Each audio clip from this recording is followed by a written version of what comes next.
C'est en décembre 1938 que Chamberlain, alors Premier ministre de Grande-Bretagne, déclara qu'on était bien fou de creuser des tranchées et d'apprêter les masques à gaz. Tout ceci parce que dans un pays éloigné, dont personne ne savait rien, on se querellait pour une langue de terre.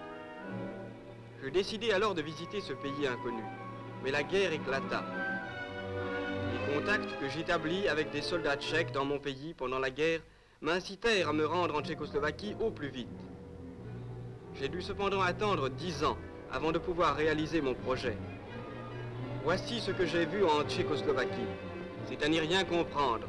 Prague, la ville dorée, la ville aux 100 tours, apparaît subitement alors que je me croyais encore au-dessus de l'Allemagne. Quelques minutes plus tard, l'avion se pose sur la piste du grand aérodrome de Rouzine. La plupart des voyageurs viennent pour affaires. Ce sont des commerçants en quête de contrats, des diplomates. Quant à moi, je débarque d'un pied léger, n'ayant d'autre souci que de découvrir un pays inconnu. En fait d'inconnu, l'officier de douane m'adresse la parole en français. Ne me serais-je pas trompé de station ?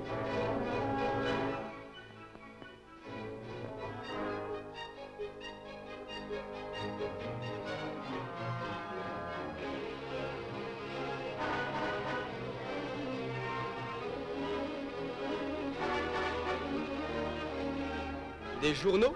Magnifique, des journaux français? Heureusement pour moi, car le tchèque fait tout comme le petit nègre. Le lendemain, j'établis un premier contact avec les autorités de l'endroit, sous l'habit d'un agent de la circulation. Il pourrait bien m'infliger une amende pour infraction aux règles, mais il se contente, moi aussi, d'un avertissement. Et j'entrepris de faire mon tour de ville. Voici le théâtre national inauguré en 1881, presque aussitôt détruit par un violent incendie. Il n'a pu être reconstruit que grâce à une souscription nationale après 2 ans d'efforts. L'empereur Charles IV, qui fit ses armes à la cour de France, fondateur de l'université de Prague. Le plus vieux pont de pierre qui soit, le pont Charles. Il n'en est pas moins animé par des statues fantasques de l'époque baroque. Claude Roy a dit un jour que ces statues étaient des folies bergères de la catholicité. La cathédrale Saint-Guy, dont Mathieu Darras, architecte français, a commencé la construction au XIVe siècle. C'est le plus bel exemple d'architecture gothique que l'on rencontre en Europe centrale. À la grille principale du château, où siège le président de la République, j'ai aperçu un soldat solitaire, vétéran de l'armée de volontaires tchèques formée en France en 1939. Du haut des murailles, Prague apparaît comme une mer agitée semée d'écumes baroques. Les maisons s'appuient les unes aux autres, accrochées à la colline.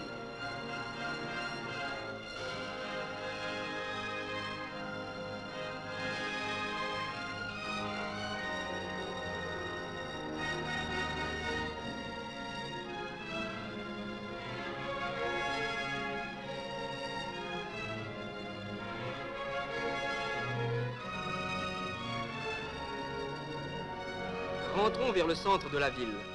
On croirait changer de planète. De toutes parts, des immeubles modernes et élégants.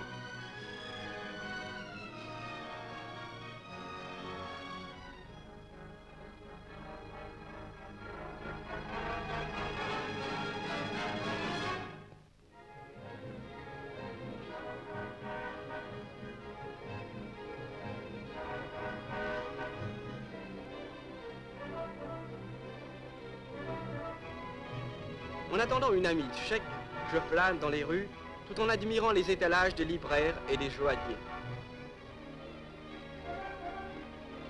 Les chaussures et les textiles étaient encore rationnés lors de mon passage. Mais je viens d'apprendre que grâce au succès du plan biennal, on a pu libérer certains produits.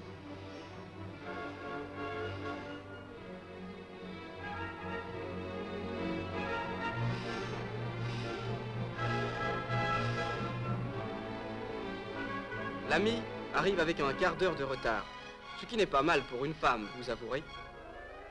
Pour visiter les églises et les palais, il faudrait au moins 2 ou 3 mois pour bien les visiter et déceler tous leurs trésors d'architecture, s'entend. L'estomac, depuis Ménénius Agrippa, a conservé ses prérogatives. Ici, comme presque partout en Europe, la nourriture est rationnée. Le garçon, plus cérémonieux qu'un croque-mort, vient armé de ciseaux retirer sa prébande. Bien stylé, il m'apporte des journaux français, mais la compagnie est trop agréable.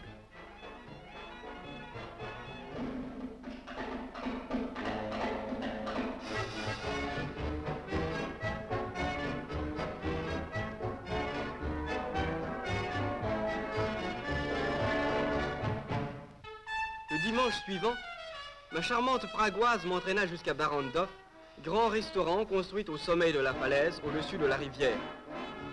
Justement, à cette époque, se déroulait à Prague le Festival mondial de la jeunesse, d'où l'infinie variété des physionomies et des couleurs de peau. Le monde est petit. Je découvre au milieu de cette foule un de mes vieux amis, Jean, venu il y a quelques jours de Paris. Il apprécie la société internationale, mais n'oublie pas l'excellente bière de Pilsen. Un Jamaïcain me ravit ma compagne pour une danse seulement.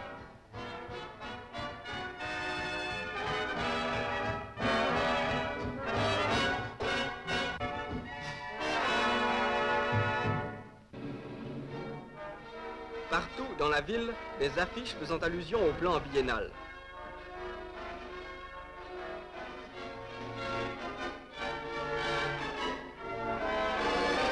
Malgré les destructions causées par la guerre, l'appauvrissement considérable du parc de wagons et de locomotives, le pays a rapidement rétabli sa production.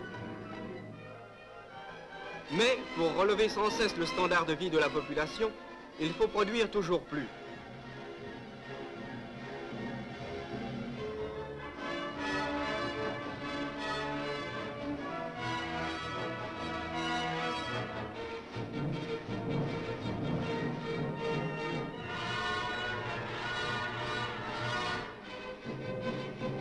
Je vois sortir des ateliers Škoda à Pilsen la dernière née des locomotives. Il atteint une vitesse maximum de 160 km à l'heure.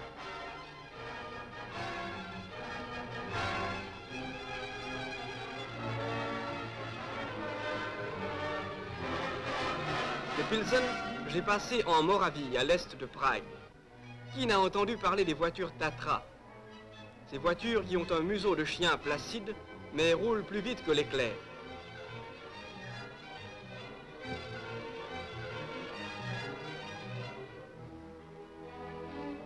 Le moteur de 8 chevaux est réfrigéré à l'air. Il est placé à l'arrière de la voiture. Les Tatra ont porté loin dans le monde la renommée de l'industrie automobile tchécoslovaque. Le soulier est plus utile à la majorité des hommes qu'un pneu sans automobile. Il vaut la peine de faire le déplacement de Gotwaldov, anciennement Zlin.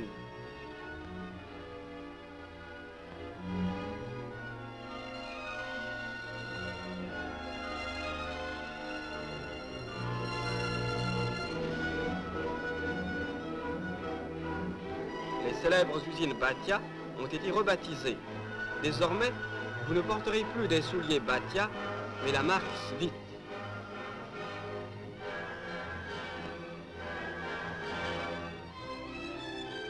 Gotwaldov a cruellement souffert de la guerre, mais la reconstruction a fait de rapides progrès. Les immeubles modernes sont chauffés directement grâce à l'utilisation rationnelle de la vapeur produite par les chaudières de l'usine.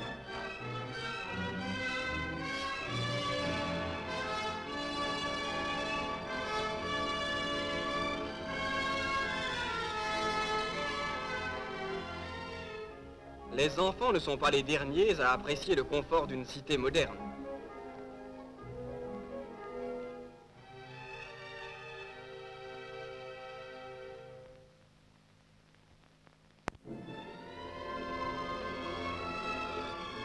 De Gotwaldov, l'ultramoderne, nous avons passé en Slovaquie, au milieu de campagnes romantiques.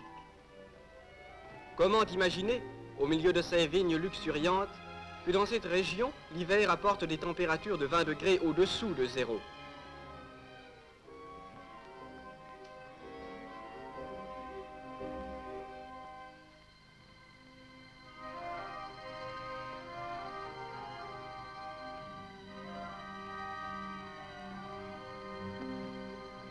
Les Slovaques sont un peuple montagnard, fort et rablé.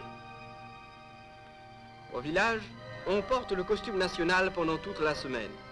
Mais le dimanche, c'est une débauche de dentelle, de broderie, auquel s'accommode très bien la coquetterie des femmes et la coquetterie masculine.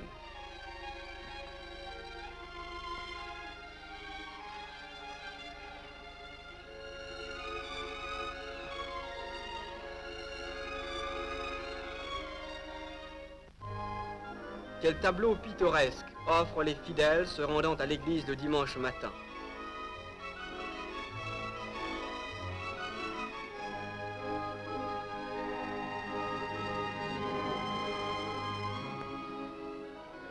Il y a Tatra et Tatra, ne pas confondre la voiture et la montagne qui lui a donné son nom. Les hautes Tatras, qui s'élèvent jusqu'à 2400 mètres, sont une merveille naturelle du pays.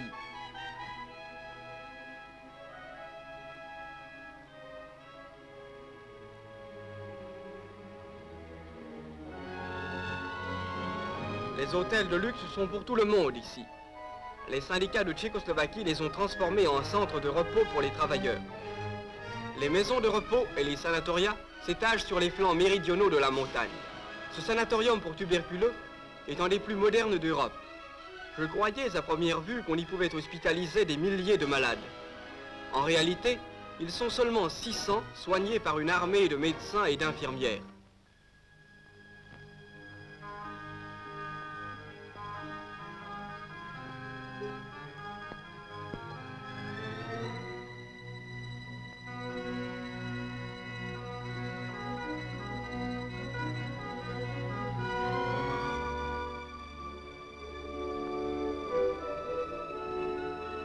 Question de dire que j'ai fait de l'alpinisme, je pris le téléphérique jusqu'à l'observatoire et je me lançai témérairement à l'assaut des rochers.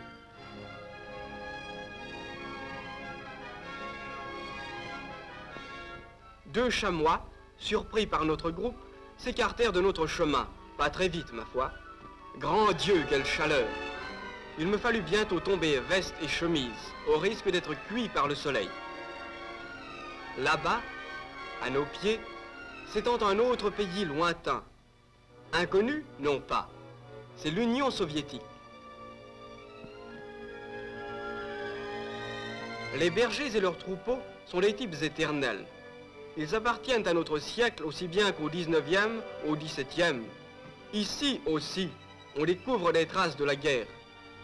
Les partisans slovaques qui se sont révoltés en 1944 ont mené une lutte terrible contre les occupants nazis. Leurs maisons ont été anéanties par des escouades de destruction. Après le soleil, l'eau. Nous avons visité Trenčanské-Teplice, un Vichy slovaque.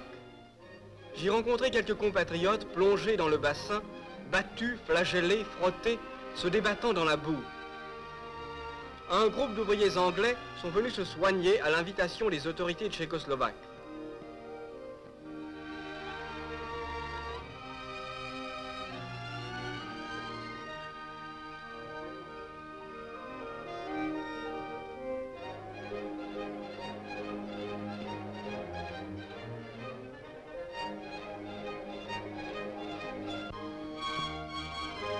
La boue, à Trenčanské-Teplice, est radioactive.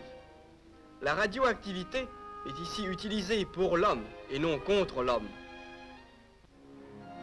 De Trenčanské, pourquoi renoncer à une visite de Bratislava, le grand port danubien?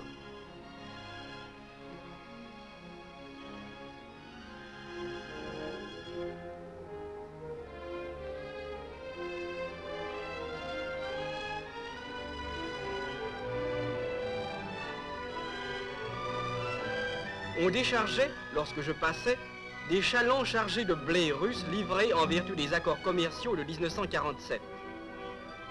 Ravitaillement précieux après la sécheresse et la pénurie de céréales qui s'ensuivit. Puis il fallut quitter Bratislava, capitale de la Slovaquie.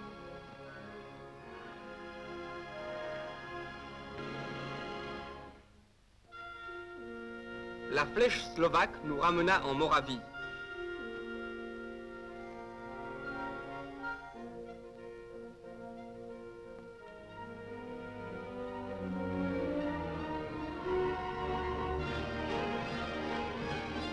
vis défiler sous mes yeux les riches paysages de Moravie du Sud. Je déjeunais en bonne compagnie. Grâce à un français truffé de mots tchèques, anglais, allemands, notre tablée tint un débat passionnant de politique internationale.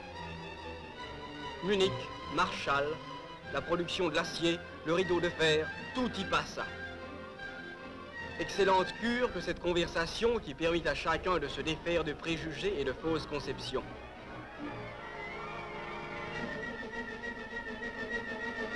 Brno, capitale de Moravie, au centre d'une riche région agricole, centre industriel très développé.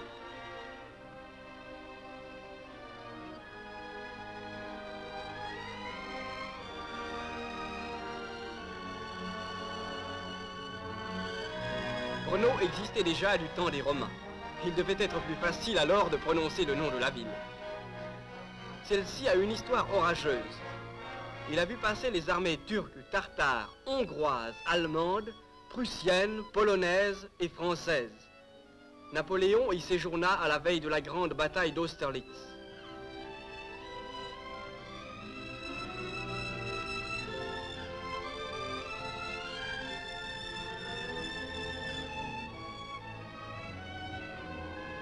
Je me sentis comme un poisson dans l'eau, au milieu de ce marché coloré et bruyant, typiquement tchèque.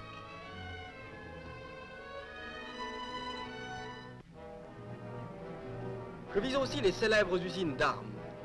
On y fabriquait des fusils mitrailleurs pour l'armée tchèque. Aujourd'hui, dans cette usine, on produit des tracteurs et des machines agricoles pour la mécanisation de l'agriculture. Qui n'a entendu parler de Silvio Pellico, le prisonnier du Spielberg, forteresse tristement célèbre où furent enfermés de nombreux révolutionnaires français, polonais et italiens. On peut voir encore la chambre de torture du Moyen-Âge.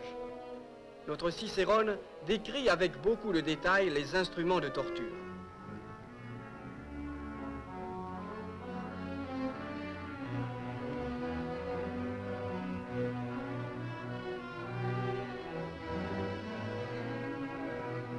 Mais la forteresse évoque d'autres souvenirs cruels, plus récents.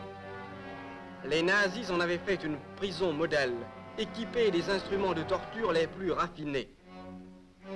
Voici la plaque commémorative, rappelant tous les résistants qui ont été ici sauvagement assassinés.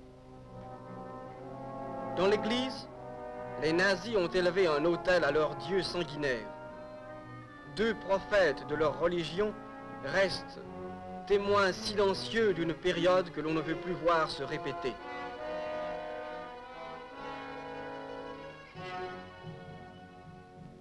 Ce désert fut un jour Lidice, l'Oradour sur glane des Tchèques.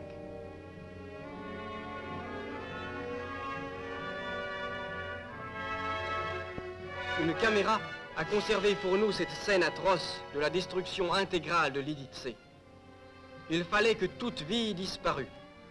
Les hommes furent assassinés, les femmes emprisonnées dans les camps de concentration, les enfants furent dispersés aux quatre coins. Les tombes effacées, le cimetière devait disparaître de la surface de la terre. On ne peut que comprendre, devant un tel spectacle, la haine des Tchèques envers les Allemands. Des centaines de jeunes de tous les pays du monde, venus à Prague pour le festival de la jeunesse, sont venus se recueillir devant le calvaire de Lidice et ont posé ensuite les fondations d'un nouveau Lidice, symbole d'un avenir pacifique, garantie d'un monde meilleur. Lidice fut le dernier lieu que je visitai au cours de ce pèlerinage tchécoslovaque. Je quittai le pays, l'esprit et le cœur comblés de souvenirs plaisants. Jamais, au cours de tout ce voyage, je n'avais eu l'impression d'être en terre étrangère. Je m'étais toujours senti comme dans mon propre pays.